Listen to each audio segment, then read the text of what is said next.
Salut à tous, c'est Bombe de la Nox. Sur cette première vidéo, je vais vous présenter l'élémentaliste en MCM vu sous mon angle. Alors on va commencer par le build en lui-même. Le build en lui-même consistera en fin de compte à être un casseur distant et réellement DPS comme un bourrin, on peut le dire. Totalement comme un bourrin à distance et rester de façon très safe dans nos positions. Dans l'archétype, j'ai préféré jouer cet élémentaliste en feu, eau et cataclysme. Dans la branche du feu, ce qui est intéressant à voir, ce qui est très intéressant à voir, c'est que déjà lorsque l'on va se trouver dans une affinité avec le feu, la puissance va être augmentée de 150 points, ce qui est loin d'être horrible. On va prendre le trait ensuite du haut, qui nous permet d'infliger de la brûlure sur nos coups critiques, ce qui va bien se synergiser avec un prochain trait. Ensuite, lorsqu'on va passer en affinité avec le feu, on va juste conférer aura de feu. Lorsque nous sommes en affinité avec le feu, on tape 10% de plus et les temps de recharge du feu sont réduits de 33%. Ensuite, pourquoi justement on a pris la brûlure sur le premier trait? C'est tout simplement parce que les ennemis victimes de brûlure subissent 10% de dégâts supplémentaires, ce qui est très pratique. Les compétences qu'on va utiliser en affinité avec le feu vont nous permettre de nous conférer pouvoir à chaque fois. On a un stack pendant 15 secondes, c'est génial. Ensuite, pourquoi l'eau? Alors, premièrement, lorsqu'on va rentrer en affinité avec l'eau, on va récupérer 800 points de vie en 10 secondes sur 5 cibles. Ce qui est plutôt pas mal, je trouve. Ensuite, on va bénéficier de régénération et d'aura de vivre lorsqu'on va prendre un coup critique de la part d'un ennemi, ce qui est bien et ce qui va se synergiser avec tout le reste du build. Lorsqu'on va rentrer en affinité avec l'eau, on va soigner les alliés ainsi que nous-mêmes 2300 gratuitement. Lorsqu'on va rentrer en affinité avec l'eau toujours, on va dissiper une altération négative à 5 alliés à proximité, nous-mêmes compris. Les soins apportés aux alliés sont augmentés. Ce qui est très important à savoir sur ce trait, c'est que les soins apportés aux alliés se valent aussi pour nous. En fin de compte, nous sommes nous-mêmes notre propre allié, en fin de compte, pour ArenaNet. Quand vous appliquez une aura, vous la conférez également à tous vos alliés à proximité. Très pratique, puisque justement notre build est basé sur les auras. Nous allons pouvoir maintenant, avec le cataclysme, surcharger nos affinités, on y reviendra un petit peu plus tard. Lorsqu'on va surcharger une affinité, on va conférer donc à nous-mêmes et aux alliés autour, avec le trait de l'eau, une aura différente selon l'affinité. Donc, l'aura de feu lorsqu'on surcharge le feu, l'aura de givre lorsqu'on surcharge l'eau, l'aura de choc lorsqu'on surcharge l'air, et l'aura magnétique lorsqu'on surcharge la terre. Lorsqu'on va surcharger une affinité, on va avoir rapidité, toujours pratique. On va bénéficier d'une stack de stabilité lorsqu'on va surcharger une affinité, et à la fin de cette incantation, on va rebénéficier encore une fois de stabilité et de conduit harmonieux qui va augmenter nos dégâts de 10% pendant 5 secondes. Lorsqu'on va surcharger une affinité, nous allons avoir tout simplement protection. Cet effet sera doublé puisque lorsqu'on va la surcharger pendant le temps de la surcharge, on va avoir protection. À la fin de la surcharge, nous allons récupérer protection. En plus de ça, protection ne fait plus 33% de dégâts subis en moins, mais 40%. Excusez-moi, je me suis fait troll par l'inactivité. Voilà. Les auras soignent les alliés. On applique une aura de givre aux alliés à proximité, ainsi qu'à nous-mêmes, hein, lorsque vous êtes frappé et que vous êtes en dessous d'un certain seuil de santé, donc 75%. 30 secondes de cooldown pour ce passif, ce qui est plutôt correct, je trouve, tout de même. Donc résumé du build. En offensif, on a le feu. Et ensuite, on est quand même, malgré qu'on soit très souvent en feu, beaucoup de survie. Maintenant, on va voir au niveau des équipements. Donc je rappelle bien que c'est sous mon point de vue et non pas le point de vue de tous les joueurs.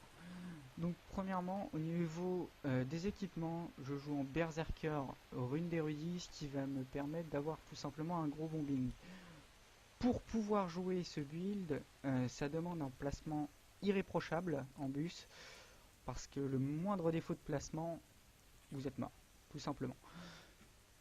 Si vous êtes un peu moins expérimenté en MCM, vous pouvez remplacer l'armure en Valkyrien, donc puissance, vitalité, férocité, ou en PRV, puissance, robustesse, vitalité. Le bâton se jouera tout le temps en Zerk, quoi qu'il arrive. Avec un cachet de soif de sang si vous êtes comme moi en Berserker, ou un cachet de perception si vous êtes en PRV ou Valkyrien sur l'armure, et un cachet d'énergie qui va vous permettre, à chaque fois que vous allez changer d'affinité, toutes les 9 secondes tout de même, vous rendre une barre d'endurance pour pouvoir faire une petite esquive de plus. C'est pas du luxe. Au niveau du sac à dos et des bijoux, tout en Zerk, peu importe que vous soyez en Valkyrien, en PRV ou en Zerk sur l'armure, ça change rien, il vous faut les bijoux en Berserker, tout en Berserker. On va passer aux compétences du bâton. Donc, on est en affinité avec la terre, donc on va commencer par la terre. Première chose, donc le 1 en terre qui va venir mettre de la faiblesse aux ennemis.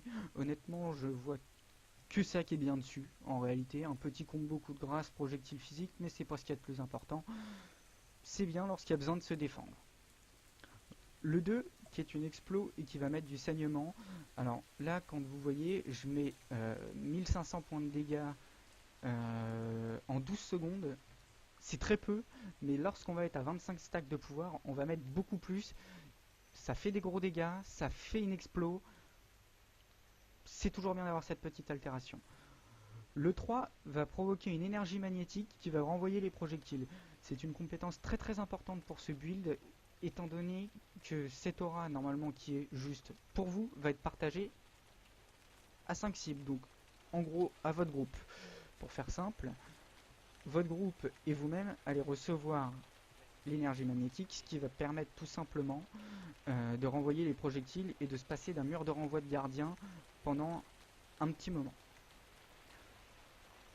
Un mur qui peut bloquer les ennemis, tout simplement, comme ça, ils peuvent pas passer, tout simplement.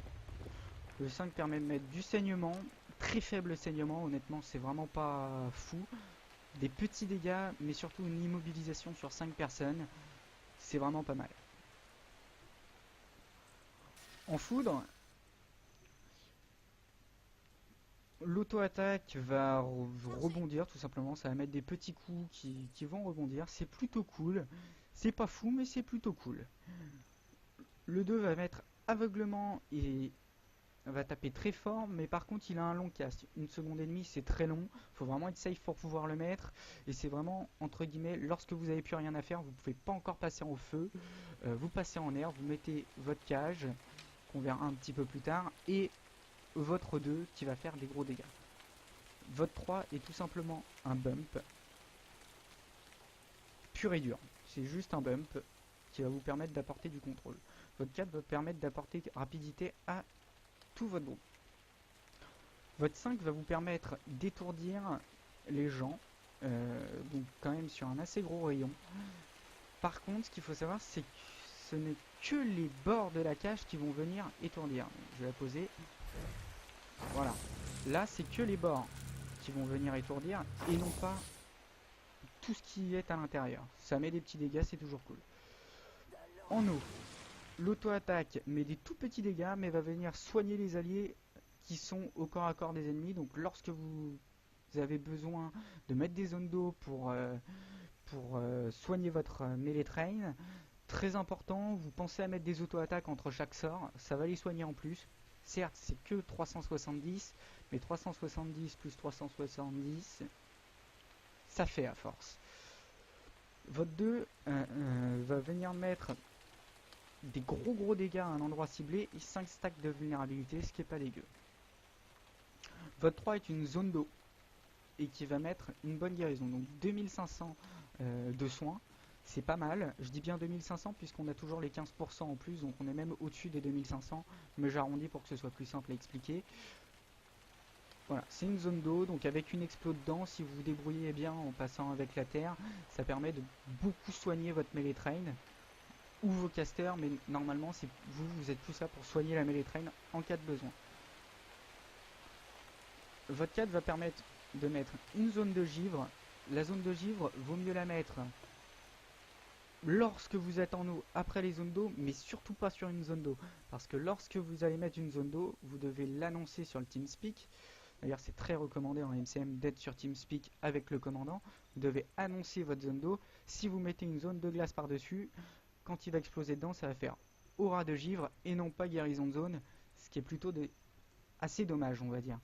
Votre 5, c'est encore une fois une zone d'eau qui va mettre régénération et surtout qui va enlever une altération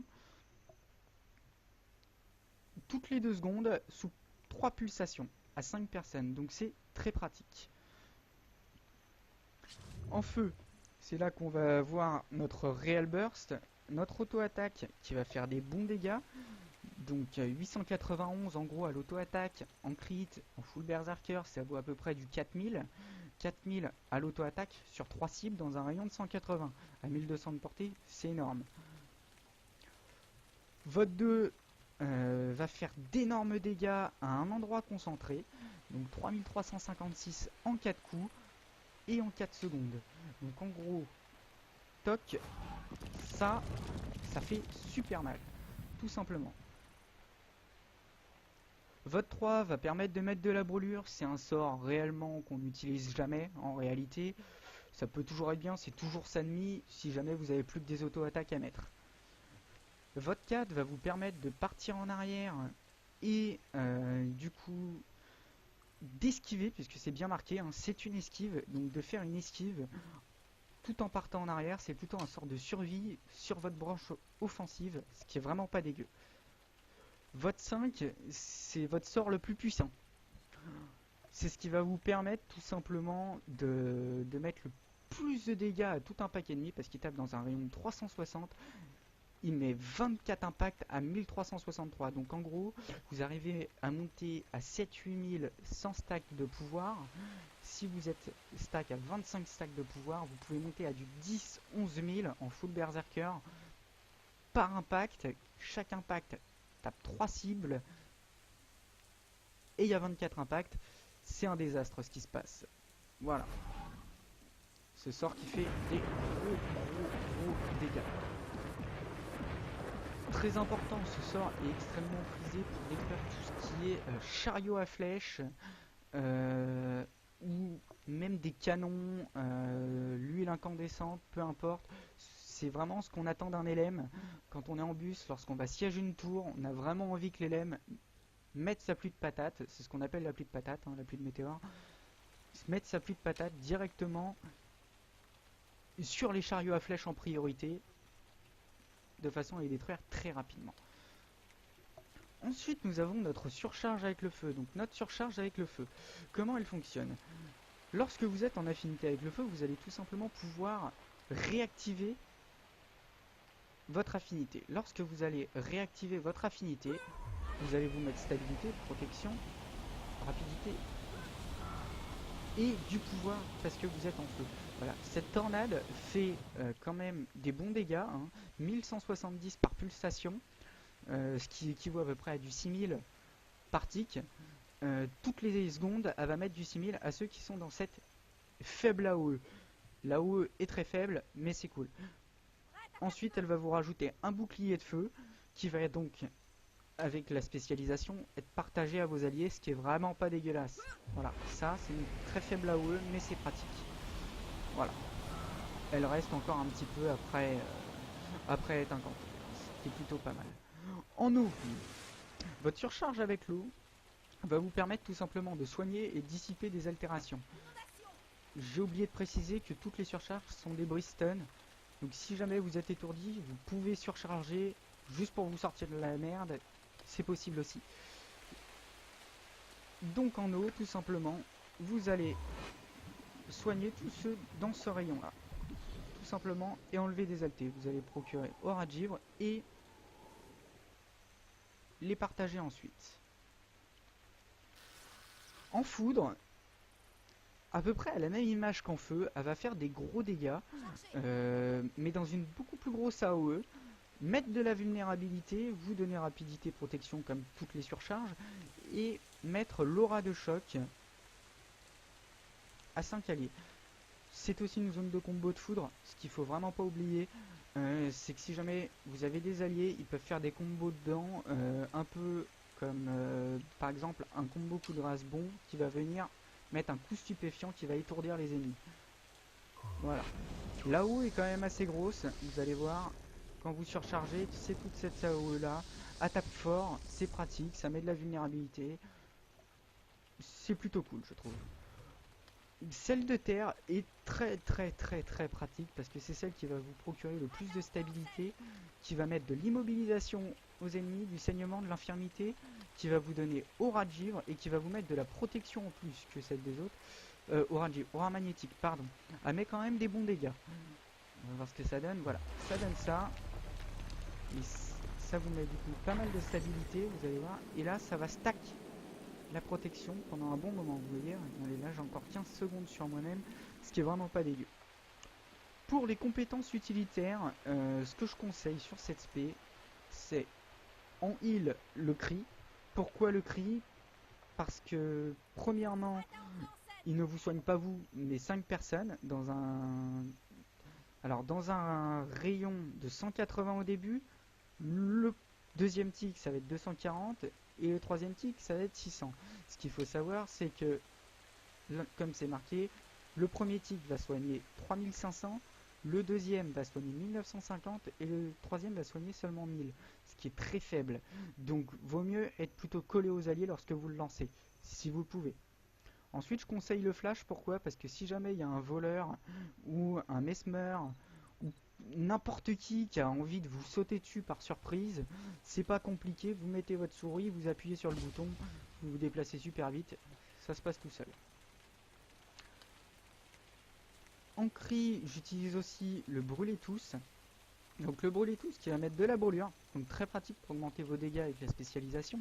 Le bouclier de feu à 5 alliés et faire des dégâts.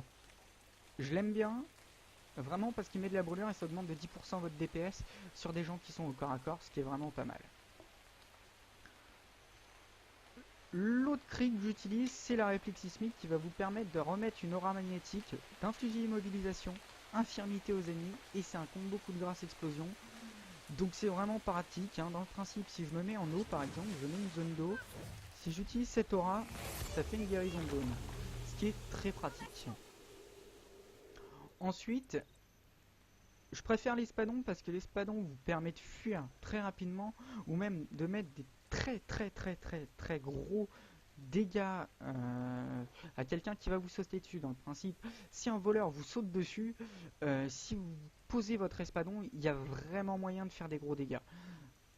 On va le lancer pour voir un peu ce que ça donne. L'auto-attaque qui met 4 lancers à 626, c'est pas mal, c'est rapide en plus, hein, vous allez voir. Voilà. Les projectiles sont rapides et font des gros dégâts. L'éruption ardente qui va venir mettre de la brûlure, pas mal de brûlure. Si vous êtes à 25 stacks de pouvoir, ça fait super mal. Sur 10 cibles, c'est cool. Votre 3, c'est ce qu'on appelle le tourbilol, hein. C'est ce qui va faire des gros dégâts, surtout si vous cognez contre un mur avec.